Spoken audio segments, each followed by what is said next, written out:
How does the stock market work? When's the best time to buy or dump assets? And how much do you need to save every year to retire by a certain age? These are the kinds of questions that dominate discussions of personal finance. There's often something important left out of the equation, however. This is the human factor, in other words, the relationship between real people and their money. Morgan Housel argues that this factor is key to understanding financial decision-making. If you want to know why people bury themselves in debt or squander fortunes, you don't need to study interest rates. You need to delve into the all-too-human history of envy, greed, and optimism. And that's precisely what we'll be doing in this book summary video. The Psychology of Money by Morgan Housel. Along the way, you'll also learn how personal experiences shape investment strategies, why finding a single Picasso might mean acquiring 99 duds, and how envy makes investors risk everything they already have. Key Idea 1. Everyone has their own experience of the economy and money. The story of the Great Depression is well known. After a disastrous stock market crash in 1929, the global economy entered a decade of sustained decline. In the United States, the Roaring Twenties came to an abrupt halt. Businesses folded, families lost their farms and homes, and hard-earned savings disappeared into thin air. Poverty and joblessness skyrocketed, while faith that tomorrow would be better than yesterday plummeted. Today, this version of events has become the standard narrative. That stands to reason. It does, after all, describe the experience of millions of Americans. But it also leaves something important out of the picture. The key message in this part is, everyone has their own experience of the economy and money. When John F. Kennedy ran for president in 1960, he was asked about his experience of the Great Depression.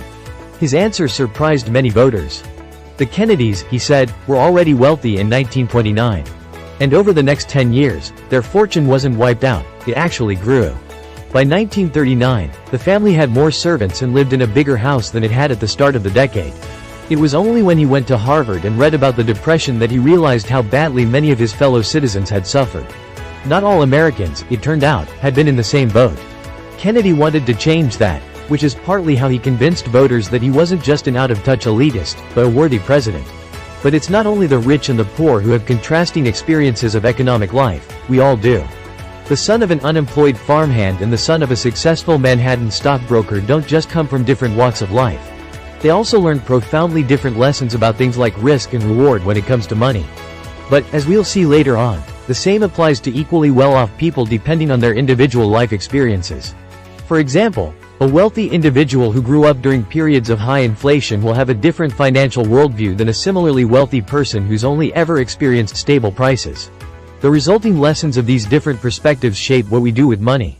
We all like to think we know how the world works, but we usually only experience a small sliver of that reality. And that's the first thing to understand when it comes to the psychology of money. We know less than we'd like to think we do. Key Idea 2. Personal experience drives financial decision-making. When economists model financial behavior, they often rely on a convenient fiction, rational individuals who make self-interested decisions that maximize their returns. Reality, of course, is a bit messier than this neat idea. Consider, for example, the lottery. The average low-income household in the United States spends $411 on lotto tickets every year. At the same time, around 40% of all households struggle to find $400 in an emergency. Unsurprisingly, this 40% is made up of the same low-income households who spend just over $400 on lottery tickets. Is this behavior rational? Hardly. But it's not illogical, either. If you're living from one paycheck to the next, you're unlikely to have enough money for essentials, let alone luxuries like vacations. Playing the lottery is a long shot, but it beats the alternative, not having any shot at getting the good stuff wealthier folks take for granted. The key message in this part is, personal experience drives financial decision-making. These kinds of irrational calls are more common than you might think. Take it from a 2006 study by economists Ulrich Malmendier and Stefan Nagel. They combed through 50 years of data compiled by the Survey of Consumer Finances, a long-running research project that examines what Americans do with their money. Malmendier and Nagel wanted to find out what determines how people invest their money. Their answer? What the economy was doing when the investors were young adults. Personal history, in other words, determines our attitude to risk. Like buying lotto tickets, this isn't the kind of rationality found in economics textbooks, but it is intuitively logical. If inflation was high between investors' late teens and early 20s, for example, they were highly unlikely to invest in bonds later in life. If inflation was low during these formative years, by contrast, investors were happy to continue to put their money into bonds as they grew older, no matter if inflation grew along the way. A similar pattern holds for stocks. If the stock market was doing well in early adulthood, investors went on to invest in it. If it was weak at the same age, they avoided it. Say you were born in 1970. Between your mid-teens and early 20s, the S&P 500 increased tenfold. Anyone who put their money into companies listed in that stock made a killing. People born in 1950 had a very different experience of the market, which was pretty much dormant during this period in their lives. Vitally, decisions to invest or not didn't change even when the market itself did, suggesting that real-world evidence failed to change gut decisions formed early on in life. Key idea 3. The economic concepts we use today are still historical infants. A toy poodle doesn't look much like its wild ancestors, who, in turn, weren't all too different from wolves. This shouldn't surprise us. Today's dog breeds have a 10,000-year history of domestication behind them. And yet dog owners are often surprised at the instinctual, bloodthirsty responses of their pets when they spot a squirrel or a cat. 10 millennia, it turns out, haven't completely eradicated these deep-rooted wild traits. What does the domestication of dogs have to do with the psychology of money, though? Quite a lot, actually. The key message in this part is, the economic concepts we use today are still historical infants. Why are so many of us so bad at handling money? One answer is that it's pretty new in the grand scheme of things. The first currency was only issued around 600 BC, when King Alyattes of Lydia, an Iron Age kingdom in today's Turkey, minted his own coins. And that's nothing compared to more complex economic concepts. Take retirement. Before the Second World War, most Americans worked until they died. Life expectancy was lower back then, of course, and even then, half of all men above the age of 65 still participated in the labor market in the 1940s. Things started changing with the introduction of Social Security after World War II, but retirement remained an unattainable ideal for most American workers until the 1980s, the decade in which the average monthly Social Security check rose above $1,000, adjusted for inflation. Before that, only a privileged minority could afford to quit work in their mid-60s. That means that one of the most basic economic concepts we use in today's world is less than 2 generations old. The 401k, the principal method of funding retirement, didn't even exist until 1978, while the Roth IRA retirement scheme was only introduced in 1998. Other key ideas and practices aren't much older. Hedge funds only really took off a quarter of a century ago, and index funds are just 50 years old. Even consumer debt like mortgages, car loans, and credit cards, one of the primary drivers of economic growth in the United States, only became commonplace after the GI Bill made it easier for average Americans to borrow money in 1944. If we're bad at financial planning and decision-making, it's not because we're crazy, it's because we're greenhorns. Key idea 4. Luck plays a bigger role in financial successes than you might think. A couple of years back, the author asked the Nobel Prize-winning economist Robert Shiller what he'd most like to know about investing that can't be fully known. Shiller's answer: the exact role of luck in successful outcomes. Luck is a tricky topic. Few investors and entrepreneurs would deny that it plays a role in theory, but it's hard to quantify the extent to which it's responsible for one firm prospering and another failing. We also tend to think that it's rude to attribute others' successes to blind chance. As a result, we often end up ignoring the role of luck when it comes to financial decision-making. That's a mistake. Here's the key message. Luck plays a bigger role in financial successes than you might think. According to the economist Bhaskar Mazumdar, the income of 2 siblings is more closely correlated than either height or weight. Put differently, if your brother is rich and tall, you're more likely to be rich than you are to be tall. It's easy enough to explain this correlation. Siblings from the same household are likely to enjoy the same privileges and opportunities. Parents who send one child to a good school usually do the same for his brother. Find a pair of rich brothers, though, and you'll find 2 people who don't believe that Mazumdar's study applies to their family. That's down to human psychology. We typically either underestimate or overestimate the role of luck in outcomes. If we do well, it's because we worked hard. If we fail, it's because we were unlucky. If others fail, though, we aren't nearly as generous. In those cases, we don't attribute failure to bad luck but to character flaws like laziness or short-sightedness. Our culture, which is obsessed with success, isn't much help here, unfortunately. Forbes doesn't celebrate brilliant investors who went broke because they were unlucky and the market took a sudden nosedive. It does celebrate second-rate or reckless investors who got lucky and made a fortune, however. That leaves us in a pickle. When it comes to money, we don't just need to figure out what works and what doesn't. We also need a way of building randomness into our models. We might not be able to fulfill Schiller's dream and account for the exact role of chance, but, as we'll see, we can get a handle on luck. Key idea 5. Focusing on broad patterns rather than specific case can help you make better calls. Bill Gates once quipped that success is a lousy teacher. As Gates sees it, success tricks smart people into overlooking the role of luck, which in turn makes them think that they can't lose.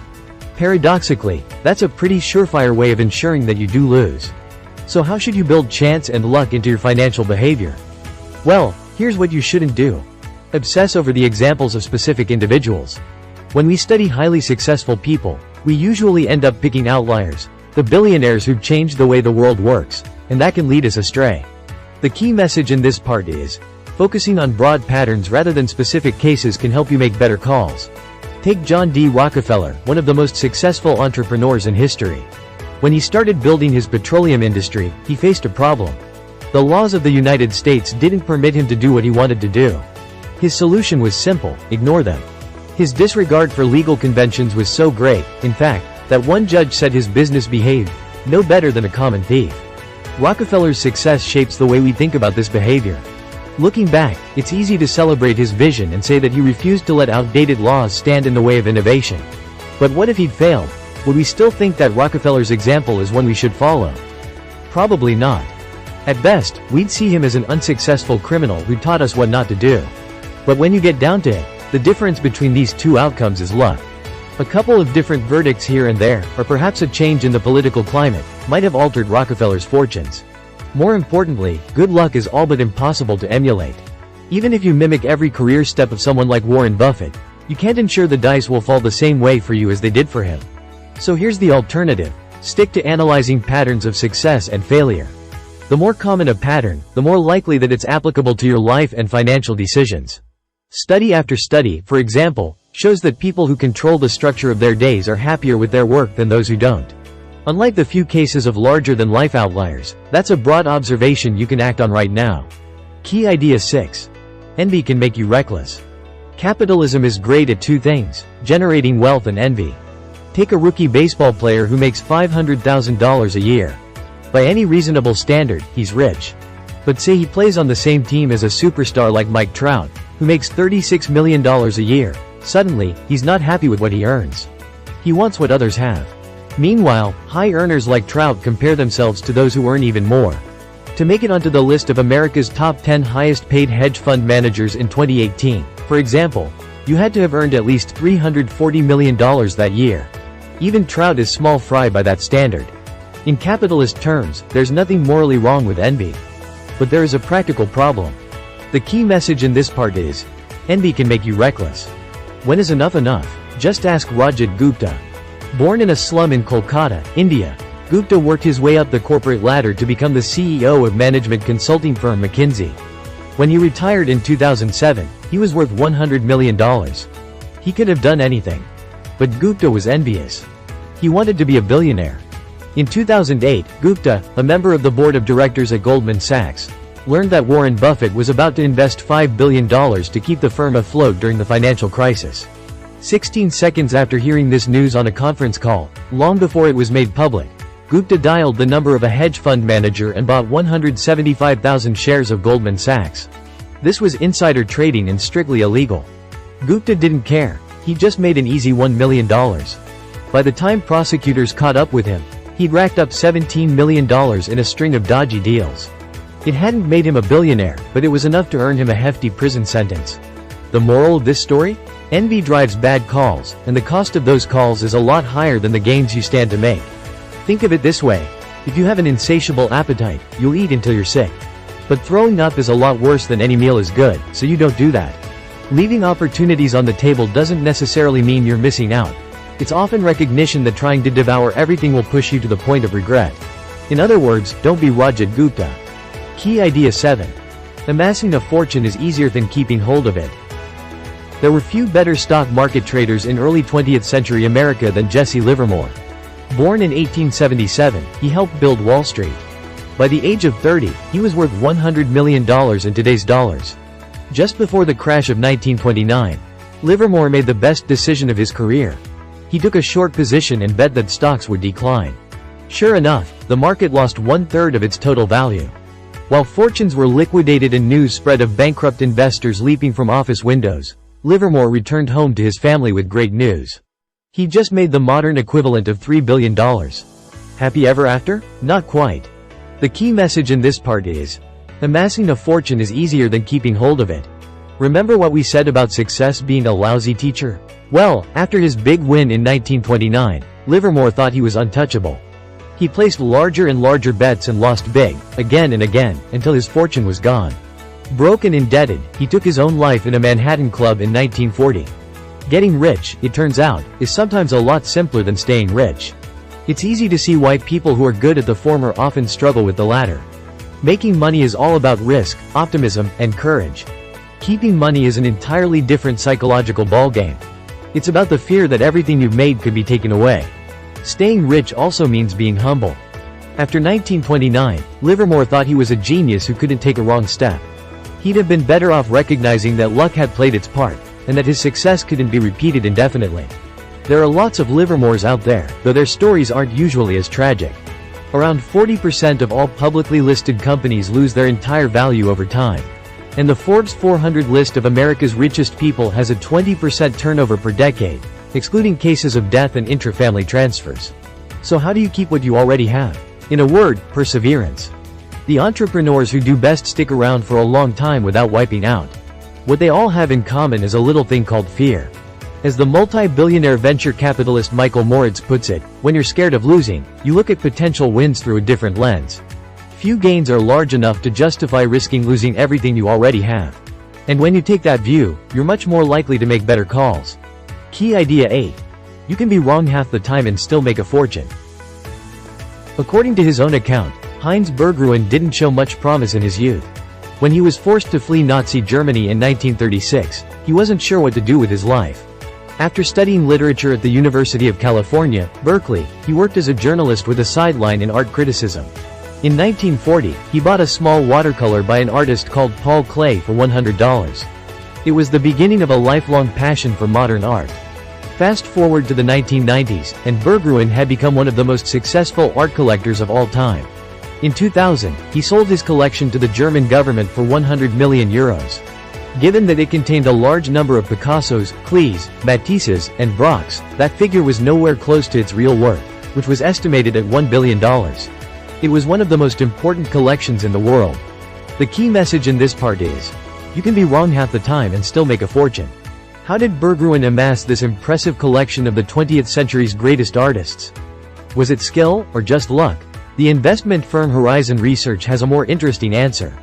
According to the company's research, all great collectors do the same thing. They buy vast quantities of art. Some acquisitions turn out to be great investments, especially if the collector holds on to them for a long time. The majority, however, are duds. The trick, as Horizon's report notes, is to keep the former until the portfolio return. The value of the entire collection converges upon the return of the best elements in the portfolio. Berggruen's collection was a bit like an index fund. His risks were evenly spread across a wide range of investments. Rather than just buying pieces he happened to like or admire, he bought everything he could get his hands on and waited until a few winners emerged. This strategy applies to all investments. Call it the long tail, the tendency of a small number of events to account for the majority of outcomes. There's a lot of complicated math behind this principle, but it's simple enough when you boil it down to the essentials. Basically, when you get a few things right, you can afford to get more things wrong. Failure is inevitable. What really matters is the nature of your successes. Put differently, when you're sitting on one Picasso, you don't have to worry about the 99 duds in your collection. Final summary. Financial decision-making is a lot messier in the real world than it is in economics textbooks. Lots of decisions, like buying lotto tickets when you're broke, aren't rational, but they do make sense in their own way. The same goes for investment choices, which are often driven by people's formative experiences of the economy in early adulthood rather than cool appraisals of current market conditions. Put simply, financial calls are entangled with psychological factors. So what's the best way forward? Well, accept that luck plays a role in success. Learn to fear losing what you already have, and hedge your bets. Thanks for watching the video. Don't forget to subscribe to our channel for more book-related content.